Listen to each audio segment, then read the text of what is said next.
یہ تو سراسر ظلم ہے، اس طرح کی بات وہ کیا کرتے ہیں۔ ہم مسلمان ہونے کے ناطے کیا سوچتے ہیں؟ تین چیزیں ہمارے پاس۔ ہم سب سے پہلے تو یہ سوچتے ہیں کہ اللہ نے جو حکم دیا ہے، جیسا تقسیم کیا ہے، وہ انصاف پر مبنی ہے، کیونکہ اللہ تعالیٰ بے انصافی نہیں کر سکتا، اللہ تعالیٰ بے انصافی نہیں کر سکتا۔ دوسری چیز یہ ہے کہ اگر آپ دیکھیں تو ایک مرد جب شادی کرتا ہے تو مرد کو مہر ادا کرنا پڑتا ہے کہ نہیں پڑتا ہے؟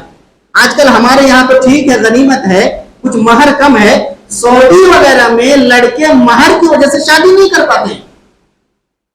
5 لاکھ 10 لاکھ 20 لاکھ تک کیا ہے مہر ہے، اتنا دینا پڑتا ہے، شادی نہیں کر پاتے ہیں مہر کی وجہ سے۔ تو ایک مرد کو مہر دینا پڑتا ہے عورت سے شادی کرنے کے لیے، تو بتائیے اگر مرد کا پورا حصہ ہے اور عورت کا آدھا حصہ، تو کیا ظلم ہے؟ تیسری چیز اس سلسلے میں یہ ہے، اللہ تبارک و تعالیٰ نے عورتوں پر جو بہت سارے احسانات کیے ہیں نا، اس میں ایک بہت بڑا احسان ہمیں اور آپ کو یہ سمجھ میں آتا ہے کہ اللہ نے عورتوں کو معاش کی ذمہ داری سے، کمانے کی ذمہ داری سے جو فارغ کیا ہے نا، یہ بہت بڑا احسان ہے کسی عورت پر۔ عورت کو کمانے کی ذمہ داری نہیں ہے، باپ ہے تو باپ کما کے کھلائے گا، باپ کا انتقال ہو گیا بھائیوں کی ذمہ داری ہے، شادی ہو گئی شوہر کی ذمہ داری ہے۔ یعنی عورت کو اسلام یہ نہیں کہتا کہ تم کماؤ تب کھاؤ، یہ اور بات ہے کہ کچھ کمائے، وہ الگ چیز ہے۔ عورت بھی تجارت کرے کچھ، اگر اس کے اندر وہ چیز ہے، ٹیلنٹ ہے تو کر سکتی ہے شریعت کے دائرے میں رہ کر، لیکن بنیادی طور پر اللہ نے یہ ذمہ داری کس کو دی ہے؟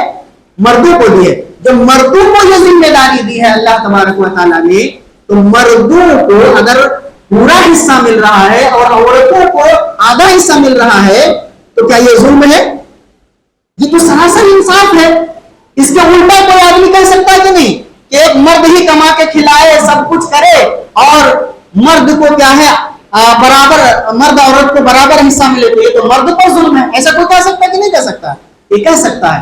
امریکہ میں ایک بہت بڑی کانفرنس ہو رہی تھی، وہاں عورتوں کے حقوق پر تقریر ہو رہی تھی، ایک اسلامی اسکالر بیان کر رہا تھا۔ اس تقریر میں انہوں نے عورتوں کے حقوق بیان کیا، اس میں ایک حق یہ بھی بیان کیا کہ اسلام نے عورت کو کمائی کرنے سے یا معاش کی ذمہ داری سے الگ کر دیا ہے، مرد کی ذمہ داری ہے کہ کما کے کھلائے، اور بہت ساری چیزیں بیان کیا۔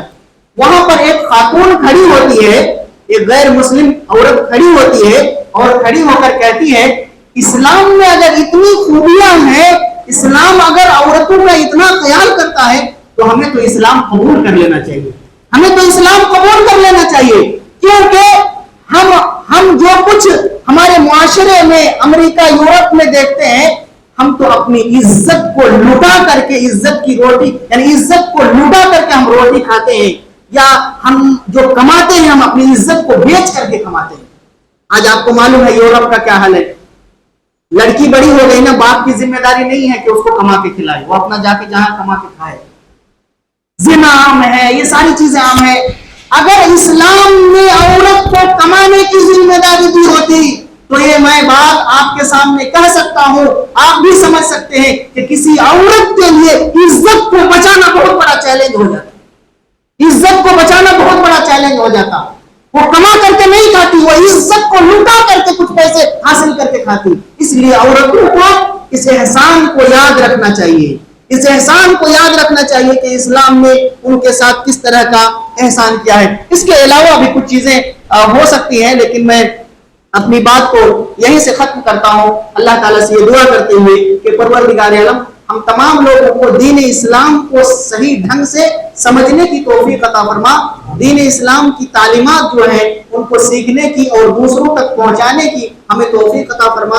اقول قولی ھذا واستغفر اللہ لی ولکم ولسائر المسلمین فاستغفروہ انہ هو الغفور الرحیم۔